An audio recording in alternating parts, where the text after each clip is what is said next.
Everyone, and welcome to today's Explainer. I am super excited because today we're looking at something absolutely fascinating. We're going to see how we can actually take hard, scientific data and combine it with timeless wisdom to literally prepare for the Earth's future. It's kind of like looking under the hood of our planet to see how the mechanics work, but more importantly, it's about how we, as caretakers of this awesome world, can use that info to make some really smart choices. Let's get right into it.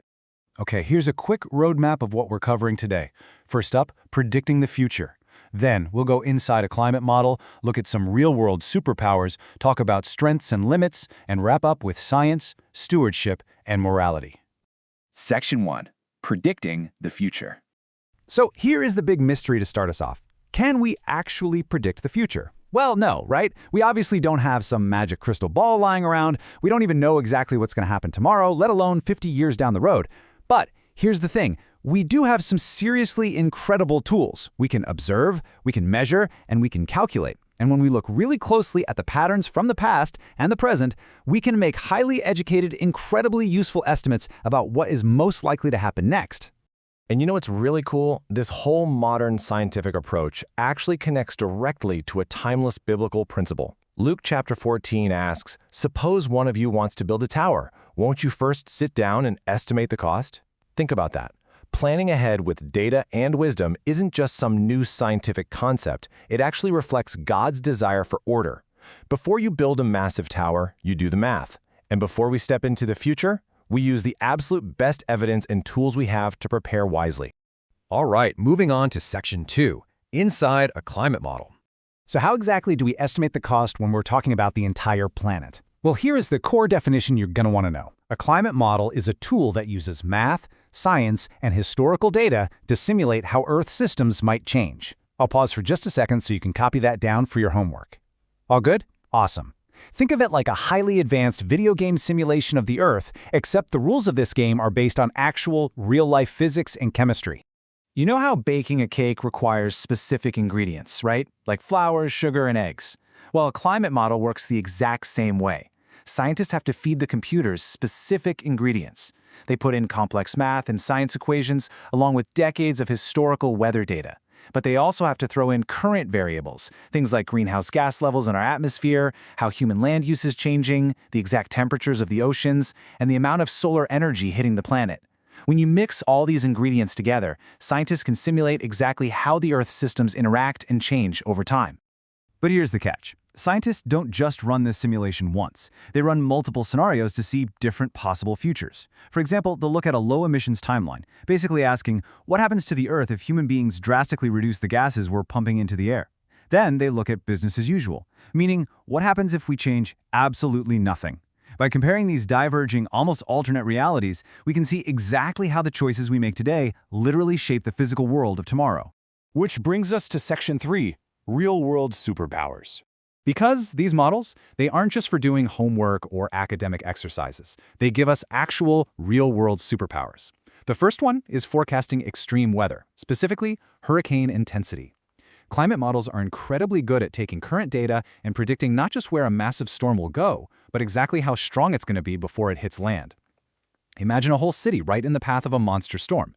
Because of these models, mayors and governors get the vital time they need to order evacuations, potentially saving thousands of lives. Now that is a literal superpower.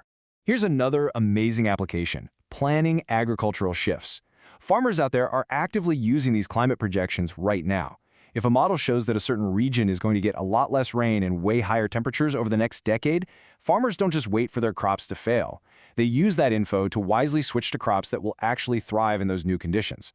This is a huge deal because it keeps the global food supply stable, prevents massive shortages, and helps farming businesses adapt efficiently. And our third superpower? Sea level projections. Coastal cities all around the world rely so heavily on these tools. If a computer model predicts a rise in sea levels, city planners don't just sit around waiting for their town to get flooded. They take that data and start planning defenses right away, building huge seawalls, raising the roads, improving the drainage systems. At the end of the day, these models are literally helping protect homes, businesses, and entire families from being washed away. All right, let's look at Section 4, strengths and limits. Now, as enthusiastic as I get about these tools, we have to remember that human tools are never flawless. We need an honest, balanced look at what they can and can't do. On the strength side, models have been incredibly successful at predicting major trends, like the crazy loss of Arctic ice we've seen and forecasting increasing global temperatures over the last few decades. Plus, because technology is always advancing, these models are constantly getting better and better. But we also have to admit the limitations. They are not perfect. They're totally constrained by the quality of the data we actually have available right now, and they are inherently limited by human understanding. Let's face it, we don't know everything about how the Earth works. But even with those limits, the fact that they keep improving makes them absolutely invaluable for planning our future. Let's wrap things up with Section 5, Science, Stewardship, and Morality. So we've talked a lot about the what and the how of climate models, but now we really need to talk about the why. How do we connect all these cool scientific facts directly to our own moral responsibility? Well, look at Genesis chapter 2, verse 15. It says, "The Lord God took the man and put him in the Garden of Eden to work it and take care of it." When we look at climate models, we really need to frame our response around this original core call to stewardship. Earth's natural systems, the massive oceans, the atmosphere, the climate, they aren't just random resources for us to greedily use up. No, they are part of God's design, and we were put here to actively care for them, to steward them, and not to blindly exploit them. And guys, that means truth must lead to action. Science gives us this incredibly powerful tool to discover the truth about our changing planet. But just knowing the truth, that isn't enough. It has to translate into tangible, caring actions in your actual everyday life. It means making a point to reduce waste daily. It means being informed and super mindful about how much energy you're using. And, maybe most importantly, it means speaking up for vulnerable communities, because those are the people who are most directly and hurtfully affected by climate extremes.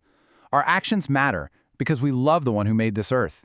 This actually perfectly captures the core philosophy of the Hero Smart Academy Godly Learner series, which is, education without morality will hurt. I really want you to stop and think about that for a second, 8th graders. Seriously, what is the point of being incredibly smart or building the most advanced computer models in human history if we're just going to use that knowledge to keep making bad choices that hurt people and destroy the planet? True education is about intertwining that deep knowledge with a really strong moral compass.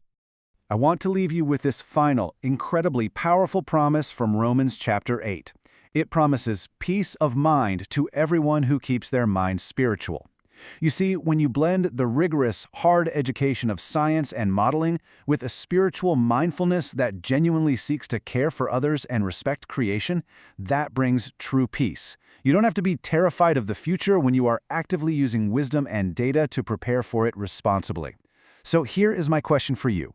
How will you use the knowledge you gain today to be a better steward of tomorrow? Think on that. Thanks so much for joining me on today's Explainer, and I'll catch you next time.